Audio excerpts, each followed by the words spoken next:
Sponge முறுக்கு மந்த்ரா கடலை எண்ணெயில நானே பண்ணுது. ஒரு சேலஞ்ச், உங்களால இந்த மாதிரி முறுக்கு செய்ய முடியுமா? மந்த்ரா கடலை எண்ணெயில முறுக்கு செஞ்சு பாருங்க. Okay?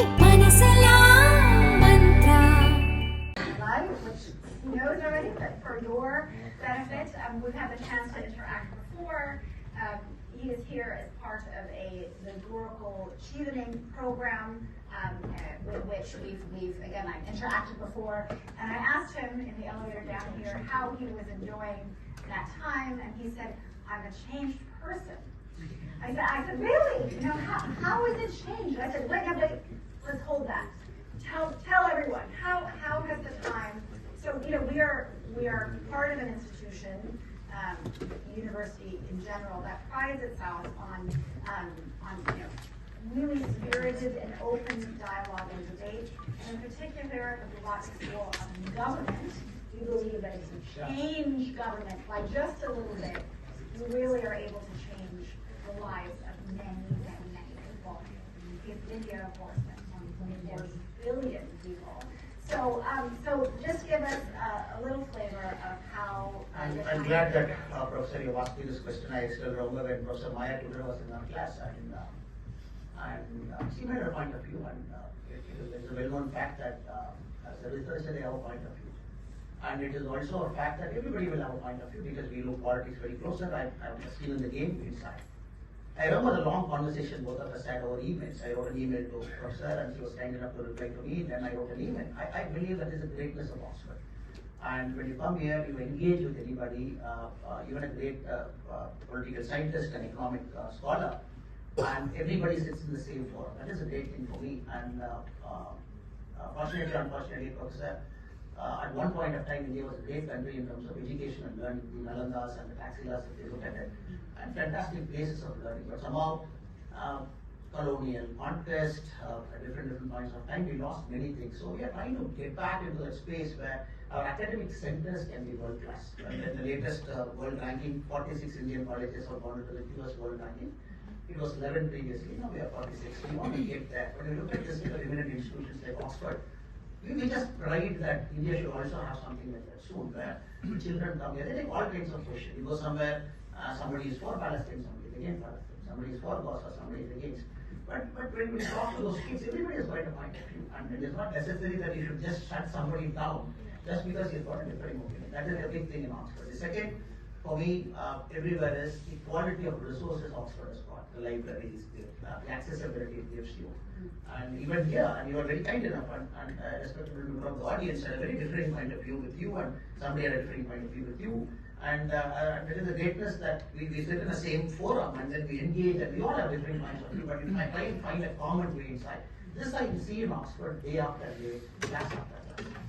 But when I hear about Oxford outside, I have a different point of view, but when I'm inside, I have a different point of view. Third, but most importantly, I said I'm going back a changed man because I remember when economists wanted to do an interview of me, Economist magazine about 8 months back, I said I will not give an interview. He said, why? He said, look, you are biased, I'm not going to talk to you. He said, look, that is not the way to argue.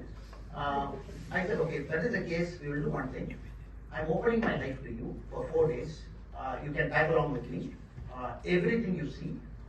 After that, you ask a question, I will reply. And the reporter, a British reporter based in India, was kind enough to come with me, and 4 days he traveled with me. Then we both had a very engaging conversation. I don't want a positive or a negative story about India. We are not bothered. We are only bothered about a story with perspective. Yeah. So that made me wonder that maybe India is not represented very well in global forums, in Financial Times or New York Times or many places. Some of our achievements have to come in these papers, the papers that most people read. It is not that I can simply say I don't care what people in Zurich think, what people in London think, what people in Washington think, but actually you influence the money that comes into my country, the FDI that comes into my country is influenced. Go out, attack all the 3 indices. But all the 3 indices is a basis for World Bank to determine a country's governance mechanism based on which funds flow. And it is very important that one side I attack everything with data, on the other side we have also the humility to accept, to see how can I do better, to see how can I bring a better argument to the table so that everybody gets our point of view that is represented here. So I'm going back with this mindset that not necessarily to close our ears and shut out our eyes to criticism, but come back, have an open forum, go back. If there is something that we have to change, we are happy enough to change, no problem. Well, Of Trump, the American people have spoken. They have spoken with a loud voice, and after 20 years, the Republican president is getting a popular vote also. And they have spoken, and it is important that everybody with the humility to understand why they have spoken in that way. And a lot of experts, they say it is the revolt of working class people against the elite, and the language what they use, the horror of manufacturing, and they want a lot of immigration, economy, and top issues in their mind. So it will be unfair for me sitting outside to comment on the American voters' choice, why they made and how they made. So we have to accept that the new president has come, and 4 years we have seen what kind of president he is. Now next 4 years he has got. And we cannot just wish away America in the international politics. And whatever we say, it's a very big country, and it's a global superpower, and the biggest navy in the world, dominating force, technology capital of the world. And when we talk about artificial intelligence, of 50 companies, 32 is alone in San Francisco. We just have to appreciate the fact people cannot just ignore America and do global geopolitics. So I hope it's great. The coming era, Trump mentioned a word that peace through strength, and I like that approach. I like that word. And even the current, the outgoing president, Joe Biden, had a very tough thing when I looked at Bob Woodward's war book and I read it. And very complex space they are trying to navigate. You want to navigate a complex space, and it will be very unfair of me to sit here with my little experience to judge on what they did. But I pray, when he talks about strength, peace through strength, and which the Ukrainian president also welcome now. So probably the war will start coming to an end. The Israel has to listen to somebody, and the Hamas has to go back to where they belong, and they don't have anything to do terror on the innocent people. And the so-called state-supported forces have to go back, and they can't come outside. So a lot of things to do it. I'm sure they will do it. The Security Council will become a place where everybody's voices will be heard. And if it happens, then fantastic. If it doesn't happen, then I don't think it's a very good sign that a lot of problems are either created new or it is a continuation of old problems. Now, the way India looks at Trump's election, our Prime Minister has greeted very warmly the new incoming person. Our Prime Minister also enjoyed fantastic relationship with the outgoing President Joe Biden. And India, they always had two cause for celebration. One, J.D. Vance's better half wife is from Andhra. So again, India rejoices. Kamala Harris, she has got again a link to Tamil Nadu. So the village near Tanjavur is celebrating. So we are very happy. We are very happy that there is somebody connected to Indian origin who is sitting as a vice president now and again a vice president now. So India maintains a very delicate balance between every single relation that comes in, because they haven't done anything bad towards India, be it democratic and democratic. They are very conscious of the fact a lot of immigrants they live in the US, and a lot of Indian-based background citizens in America. So and they occupy very big positions there. So everybody is very conscious of the fact that India is a rising part. So they have treated us very nicely, and India is also going to do the same. And this is, I am talking as an observer, as a citizen of this my country. Now coming to the question about women entering politics, ma'am, right now I can consciously acknowledge it is very tough for a woman in politics to break the class ceiling. It's very, very tough. US 200 years and still counting, and probably they have to wait for another 4 more years to see a woman breaking the class ceiling. In India, it's very tough. I can acknowledge it.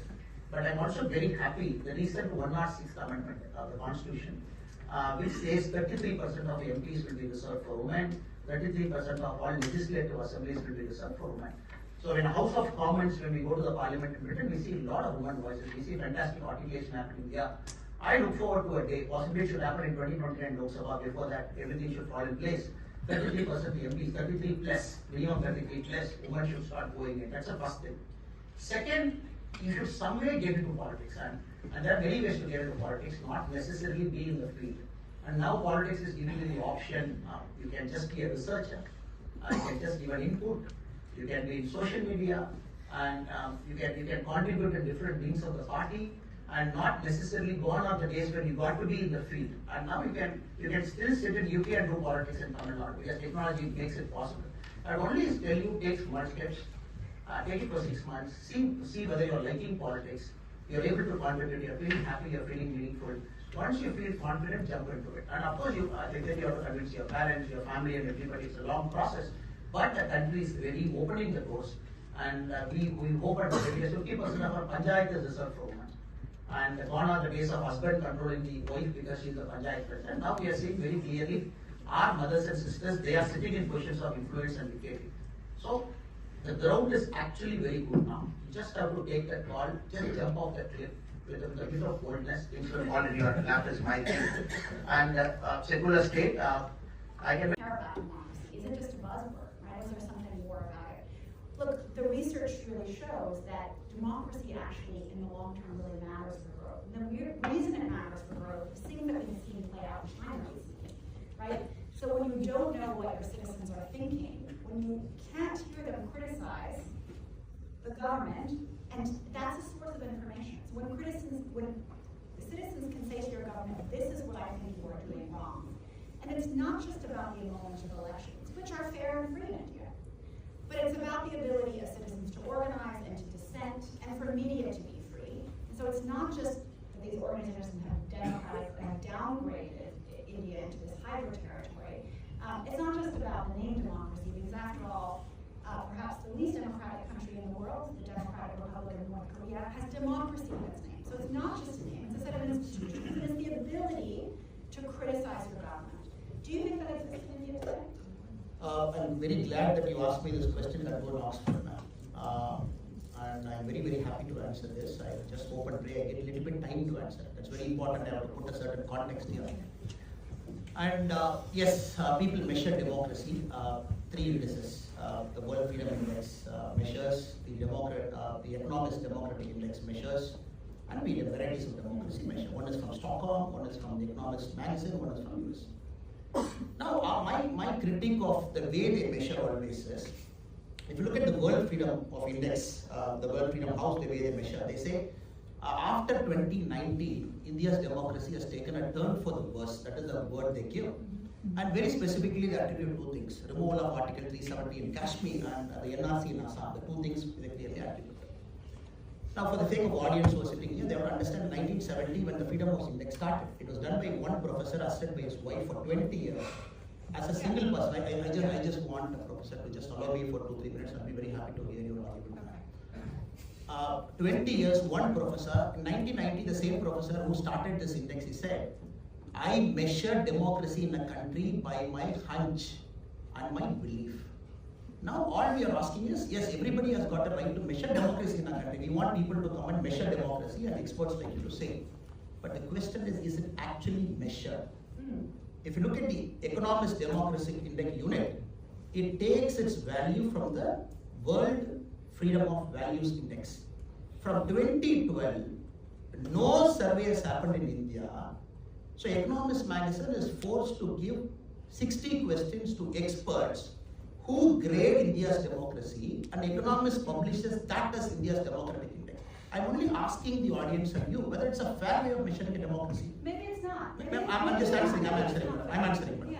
When you talk about freedom and other democratic index also, what we're trying to say, in 2019 in BJP's manifesto, very clearly we said, when we win, from 1952 we are saying in our party's manifesto, Article 370 and 35A, we are taking it back. It's very, very funny. A democratic index telling me, because of removal of 370, we are giving you a lesser score in democracy. Only after, ma'am, I'm putting your question.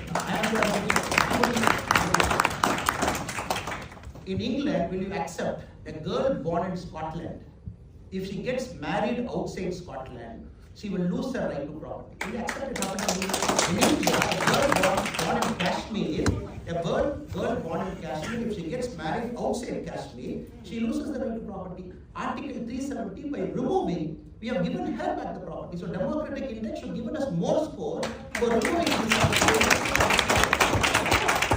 think, be that as it may, your answer is about, to my question about whether democracy has declined as measured by ability to criticize government. And you went. I'm coming to the second part. It's very important. Now let me finish, right? So you went to 370. It's not just about 370. Reporters Without Press, Reporters Without Borders, Press Freedom Index saw India drop 15 scores, right? So it's not just about Article 370. And I actually think, I'm not talking about policies now, and again, hypocrisy is there, but there's a clear correlation between, the ability of citizens to criticize their government and the information that government hears and effective governance. Like, this is well shown. Fair enough. Fair enough. It's a my- very important question. Right, so my question to you, which is a question I asked also at the start, is do you think that there's space to dissent in India? Forget Article 370, forget the CA, forget the things that, right? I'm talking about the space to criticize government. Is that the same today in India? We have to appreciate and understand, ma'am. We have to appreciate and understand. In India, anybody is free to, if you look at all the prime ministers in the world, presidents in the world, and who gets criticized most, I can say it will be Prime Minister number one. I'm not again talking parochial. People can call names, people can call everything, people can abuse his mother. Even when the mother is dead, people can abuse. That is the level to which democracy is there in India. Second, we have to appreciate, when you say that nobody protested, the formula was taken back because we listened to the people's protest. We have to appreciate. And we are a country where our minority brothers and sisters can sit in Delhi, Artery Road, block the traffic for 60-70 days. Still they are allowed to protest because of the Citizenship Amendment Act. If they have a problem, they can always speak. And India, you just have to understand, it's a very complex country now. And the law and order is a state subject. What happens in Tamil Nadu? Tamil Nadu, for example, I as a politician have multiple cases against me, again for freedom of speech by the opposite government. I've gone to the Supreme Court and correctly stated. Now we have to appreciate law and order, it is a part of the different state governments. Police is part of that. And attributing everything, what happens in Bengal, oh, let me put it in Modiji's account. What happens here, let me put it in Prime Minister's account. What I'm saying is, can India be 100% perfect democracy? I don't think any country in the world is 100%. Everybody is improving. All of us are reaching there. All of us are reaching there. But in the trajectory, when people say from 2014 it took a turn for the worse, and they start attributing 2019 when they start giving all this data, that is where I have a problem. When free and fair elections happen, people vote. A prime minister is getting voted back to power for the third straight time. That too happening in a very noisy democracy in our country. That too we got 240 with all humility we accepted. 20 parties together they got 240. It is unheard of in global politics. 20 parties together they got 240. One party got 240. But still they say BJP is closer. I don't know what mathematics people bring to the table. Well, the mathematics are that 95% of charges brought up on UAPA are against opposition politicians. So that would be, for example, one fact. UAPA, Unlawful Activity Prevention Act, is a very clear act to prevent terrorism. That is mainly to prevent terrorism. And India previously had a very draconian Quota Act which is not there. NISA Act was not there. UAPA Act is there. So I'll be very happy to speak further on this, but 100% we can, anybody who is in India for a longer time, again I respect your point of view, you are doing very important work, your professors, we need critical inputs from outside, people who look at India with a fresh set of plates, absolutely no question. But my argument to both of you and to the audience who are listening here is, it's not a fair way to sit outside and say that it has deteriorated in our country, and right now equating what is happening in India to 1976 emergency. Now, people speak multiple languages. It's so noisy, and anybody can travel outside, and people can come to Oxford and criticize India, the opposite party. Sachin Pilot is a very dear friend, is a fantastic politician, no doubt. We respect everybody's view. But to say that it has taken a worse after Modiji has come, I don't think it's a very fair assessment. Let's take some questions. I hope that we have a good number of questions. I expect that we would. So let me take, I'm going to take them in groups of 3 or 4. So let's start with this gentleman right here. I think you can just speak. We're very clear, growth cannot come from a service sector for a long time. And what you see is 6%, 7% growth. If your agriculture is doing 2%, if your service is doing 14%, if your manufacturing is doing 6%, overall it might look great. But a service sector-led growth was there, which I agree to it, which was there for a long time. Now there is a conscious push, but you want a manufacturing sector-led growth, you want to create the basic infra.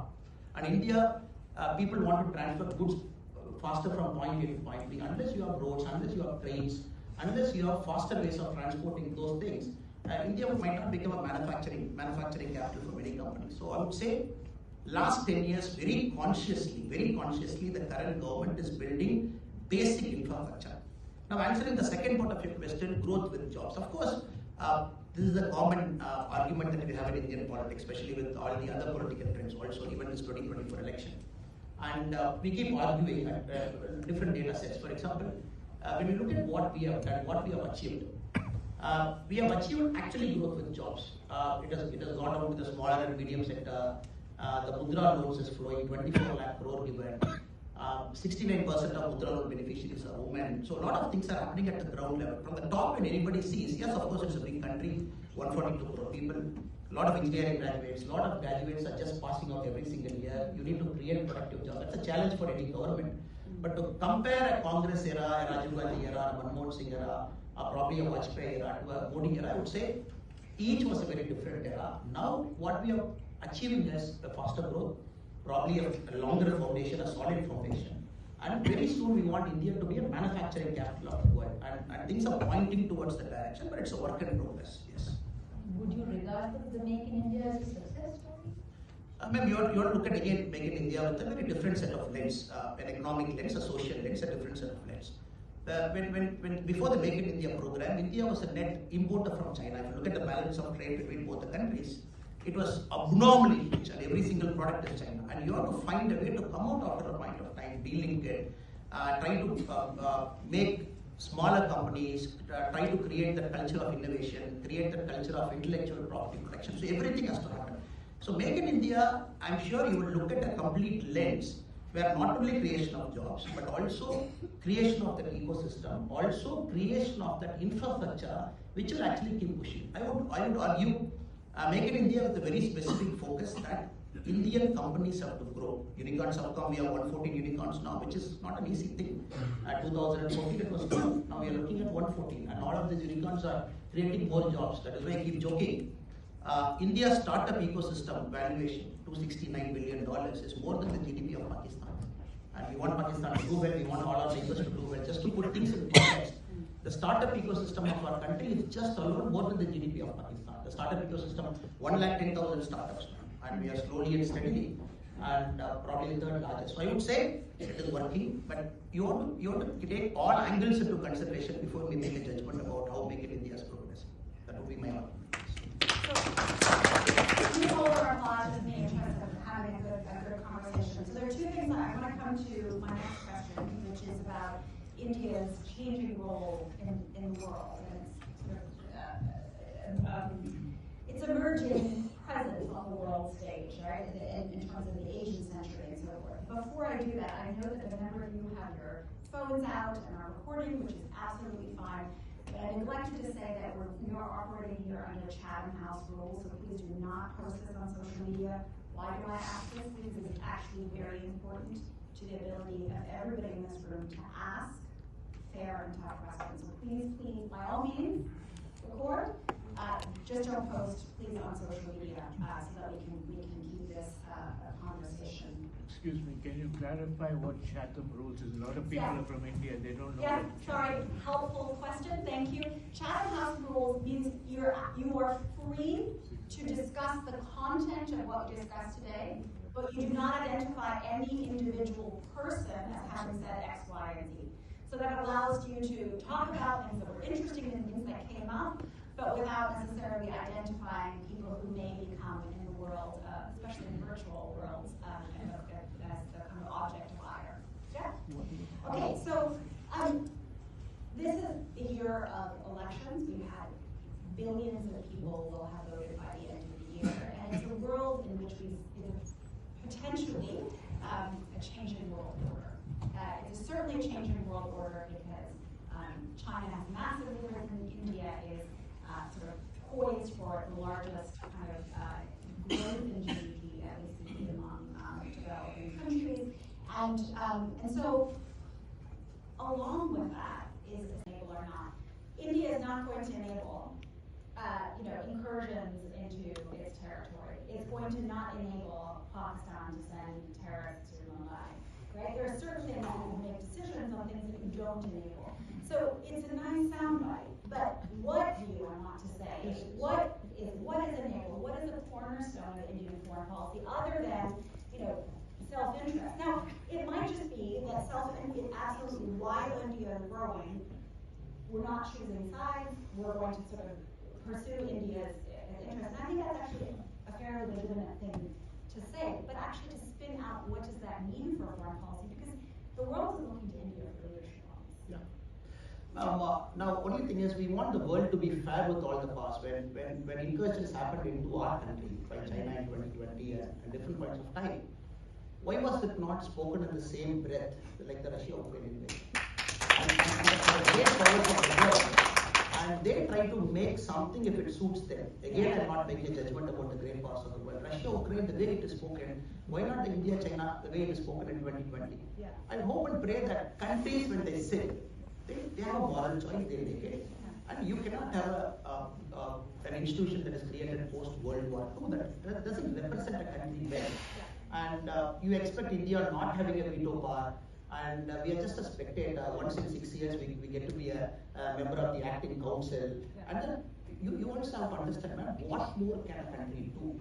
And when the Bretton Woods institution is just closed, and IMF decides what it has to do, the World Bank president is by rotation to a big country, and the Americans appoint the World Bank president, IMF president is appointed by the Europe always.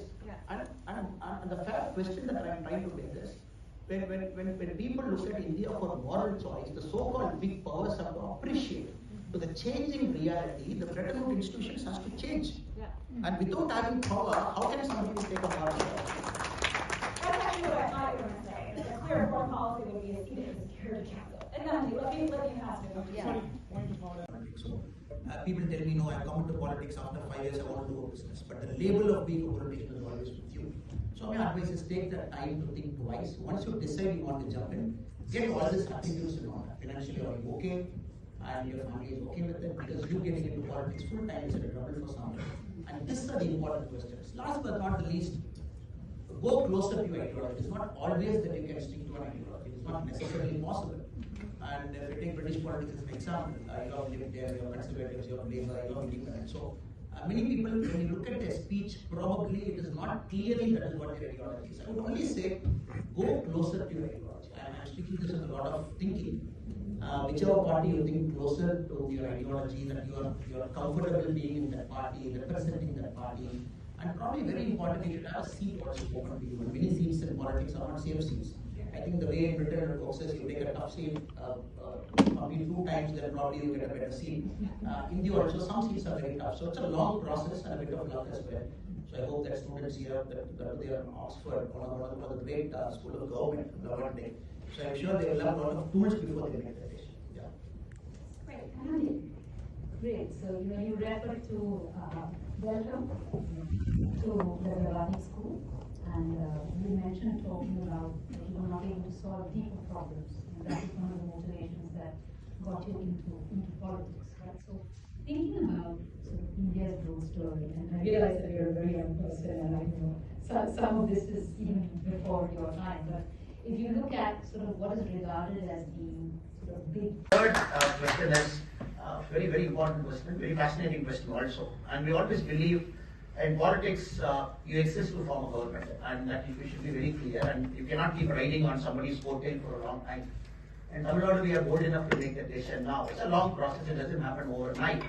And this time we have achieved a very important distinction of crossing a double-digit vote share, 12% now. It's a very competitive democratic landscape. More than 8 parties in Tamil Nadu have minimum 3% vote share at least. Even if you look at the 8th party in Tamil Nadu, they have 3% vote share. That complex demography. So we hope, being at it, giving the people the confidence that we are separate from these parties, more people will come towards us.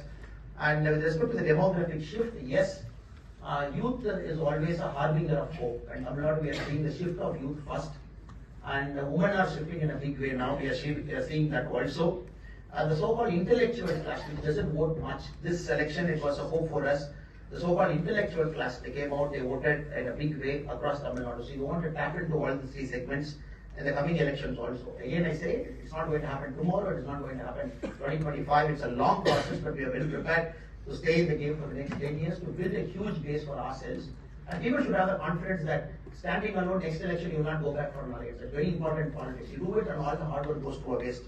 And Venkatraman sir, choice of joining BJP, for me it was a very simple choice, sir. One, I'm a very hardcore nationalist, meaning nationalist in Western part is understood very wrongly. But again, to clarify it, nationalist means a country who wants a person who wants a strong country, not very parochial to say my state comes first, not too parochial to say my region comes first, to say my country comes first.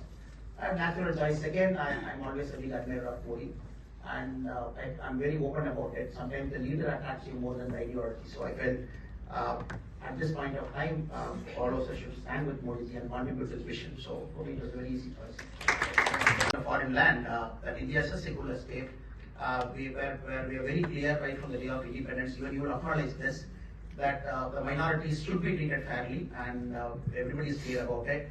And being a majority of 87%, India is a very unique country because when all our neighbors chose to go the religious way, theocratic way, we decided that we will go the secular way. We are still maintaining it. But it is the unfortunate part that whether the temples and the places of worship is treated equally, that is not so the case, especially in Tamil Nadu. I look forward to it because this is a party's question. I'm very happy to say this in the forum also. The day BJP gets elected to power in Tamil Nadu, the day one we will release temples from state control. We believe churches should not be controlled by state, mosques should not be controlled by state, likewise temples should not be controlled by state. We are very clear about it because true secularism means you treat everybody fairly. That is our party's position, and we are moving towards it. A certain amount of momentum is being built among the public. So I know